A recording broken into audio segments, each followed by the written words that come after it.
திருவண்ணாமலை மாவட்டம் தென்னாங்கூர் என்ற ஊரில் உள்ள ஸ்ரீ பாண்டுரங்க சுவாமி திருக்கோயில் தாங்க இன்னைக்கு வீடியோவில் பார்க்க போகிறோம். Hi hello welcome. நான் உங்கள் ராம்கி. வந்தவாசியிலிருந்து 7 கிலோமீட்டர் தூரத்துலையும் காஞ்சிபுரத்துலேருந்து 37 கிலோமீட்டர் தூரத்துலேயும் இந்த கோயில் அமைஞ்சிருக்குங்க. ஒடிசா மாநிலத்தில் இருக்கிற பூரி ஜெகநாதர் கோயில் போயிருக்கீங்களா? நானும் போனதில்லைங்க. அந்த கோயில் விமானம் போலவே இந்த கோயில் விமானமும் வட இந்திய பாணியில் கட்டியிருக்காங்க. உள்ளே வந்ததும் இந்த பெரிய மரத்துக்கு அடியில் விநாயகரும் நாகர்களும் பார்க்கலாங்க. கோயிலோட நுழைவாயிலிருந்தே பார்த்துருப்பீங்க. இந்த கோயில் ரொம்ப நீட்டாக மெயின்டைன் பண்ணுவாங்க. கார் பார்க்கிங்க்கு எதிர்க்கவே ஒரு ஹோட்டலும் இருக்குங்க. மூலக்கோயில் வட இந்திய பாணியில் கட்டியிருந்தாலும் கிழக்கு பார்த்தவாறு இந்த 5 அடுக்கு ராஜகோபுரம் தென்னிந்திய பாணியில் தாங்க கட்டப்பட்டிருக்கு. ராஜகோபுரத்துக்கு நேர் எதிர இந்த அழகிய தோட்டத்தில் மான் சிலைகள்லாம் வச்சுருக்காங்க. நம்ம செய்யாறுலேயும் நிறைய கோயில் பார்த்துருக்கோம், உத்திரமேரூர்லேயும் நிறைய கோயில் பார்த்துருக்கோங்க. இந்த தென்னாங்கூர் செய்யாறுலேருந்து 19 கிலோமீட்டர் தூரத்துலேயும் உத்திரமேரூர்லேருந்து 23 கிலோமீட்டர் தூரத்தில் தாங்க இருக்குது. மேல்மருவத்தூர் கோயிலேருந்து 34 கிலோமீட்டர் தூரத்தில் இருக்குங்க. அதனால் அங்கேருந்து நிறைய பேர் வருவாங்க. இந்த கோயிலோட லொக்கேஷன் லிங்க் டிஸ்கிரிப்ஷனில் கொடுத்துருக்காங்க. உள்ளே நுழைஞ்சதும் கோபுரத்துக்கு எதிர்க்க பலிப்பீடம் மட்டும் இருக்குங்க. ஏன்னா கருவறை விமானம் மேலேயே கொடியேற்றப்பட்டிருக்குங்க. ஸ்ரீ ஞானந்த சுவாமிகளின் சீடரான ஸ்ரீ ஹரிதாஸ்கிரி சுவாமிகளால் 20ஆம் நூற்றாண்டு இறுதியில் இக்கோயில் கட்டப்பட்டது.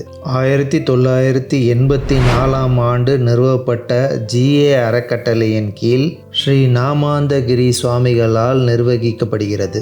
நீங்கள் இஸ்கான் கோயில் போயிருக்கீங்களா? அந்த மாதிரி தாங்க இந்த கோயிலும் இருக்கும். இந்த முக மண்டபத்தில் மக்கள் ஓய்வெடுப்பதற்காக இருக்கைகள்லாம் இருக்குங்க. உள்ளே வந்ததும் கண்ணை கவரும் விதமாக குழந்தை கிருஷ்ணர் லீலைகள், ராதே கிருஷ்ணன் ஓவியங்கள் வண்ண விளக்குகளால் அலங்கரிக்கப்பட்டு ஜொலிப்பதை நீங்கள் பார்க்கலாங்க. சுமார் 8 அடி உயர பித்தளையில் செய்யப்பட்ட துவார பாலகர்கள் பார்க்கலாங்க. சுமார் 12 அடியில் மூலவர் ஸ்ரீ பாண்டுரங்க சாமி எனப்படும் கிருஷ்ணர் மற்றும் தாயார் ஸ்ரீ ரகுமாயி எனப்படும் ஸ்ரீ ருக்மணி நமக்கு நின்ற காட்சி தராங்க. ஒவ்வொரு நாளும் ஒவ்வொரு அலங்காரத்தில் காட்சி அளிக்கிறாங்க. நாங்கள் பார்த்தபோது மகாராஷ்டிரா பாணியில் ராஜா ராணி போல அலங்கரிக்கப்பட்டதுங்க. மூலவர் தலையில் தலப்பாவுடனும் கையில் வாள் ஏந்தியபடியும் காட்சியளித்தார். நம்மளுடைய ஆழ்வார்கள் போல மகாராஷ்டிராவில் மகான்கள் ஸ்ரீகிருஷ்ணரை வித்தல் பாண்டுரங்கன் என்று பாடியுள்ளனர். அவர்களுடைய புராணத்தின்படி ஜனுதேவன் மற்றும் சத்தியவதியின் மகனான புண்டலிக் தனது புது மனைவியின் பேச்சை கேட்டு பெற்றவர்களை கவனிக்காமல் சென்று விட்டான்.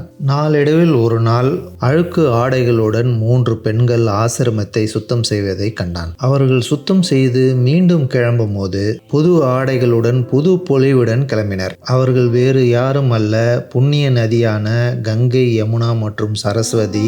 மக்கள் தங்களிடம் கழித்த பாவத்தை மூவரும் அந்த ஆசிரமத்தில் தங்களை தூய்மைப்படுத்தியதை அறிந்து கொண்ட அவன் தன் தவறையும் உணர்ந்து விட்டான். தனது பாவத்திலிருந்து விடுபட பெற்றோர்களுக்கு சேவை செய்ய தொடங்கினான். பெற்றோர் மீது அவன் வைத்திருக்கும் பாசத்தை பாண்டுரங்கசாமி ருக்மாயுவுக்கு காட்ட விரும்பினார். ஒரு நாள் மழை பெய்து கொண்டிருக்கும் போது புண்டலிக் தனது பெற்றோருக்கு சேவை செய்து கொண்டிருக்கும் போது பாண்டுரங்கசாமியும் ருக்மாயும் அவனை காண வந்தார்கள். பெற்றோருக்கு சேவை செய்து கொண்டிருந்த புண்டலிக் அவர்களை ஒரு செங்கல் மீது ஏறி நின்று காற்றிருக்குமாறு கூறினான். பெற்றோர் மீது அவன் வைத்திருந்த அன்பை பார்த்த கிருஷ்ணர் மனம் மகிழ்ந்து அவர்கள் நின்ற இடத்தில் அவர்களுக்கு கோயில் கட்டுமாறு புண்டலிக்கிடம் கூறினர். தன்னை வித்தோபாவாக வணங்குமாறு கூறினார். வித்தோபா என்ற பெயர் மருவி வித்தலா என்ற பெயராக மாறியது.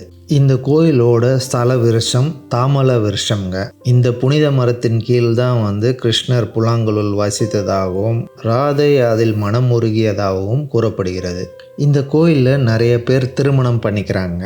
மகா மண்டபத்தில் தாங்க திருமணத்துக்கான ஏற்பாடெல்லாம் பண்ணுறாங்க. கோகுலாஷ்டமி மற்றும் வருட பிறப்பு அப்போ சிறப்பு பூஜைகள் நடைபெறுதுங்க. உங்களுக்கு இந்த கோயிலும் இந்த வீடியோவும் பிடிச்சிருக்கும் நம்புகிறேன். பிடிச்சிருந்தா லைக் பண்ணுங்கள், கமெண்ட்ஸ் பண்ணுங்கள், உங்கள் ஃப்ரெண்ட்ஸுங்களோட இந்த வீடியோவை ஷேர் பண்ணுங்கள். நீங்கள் இது வரைக்கும் இன்னும் இந்த சேனலுக்கு சப்ஸ்கிரைப் பண்ணலன்னா சப்ஸ்கிரைப் பண்ணுங்கள். மறக்காமல் நோட்டிஃபிகேஷன் ஐக்கானையும் கிளிக் பண்ணிங்க. மீண்டும் அடுத்து இதே மாதிரி ஒரு சூப்பர் வீடியோவில் சந்திப்போம். தேங்க்யூ, பாய்.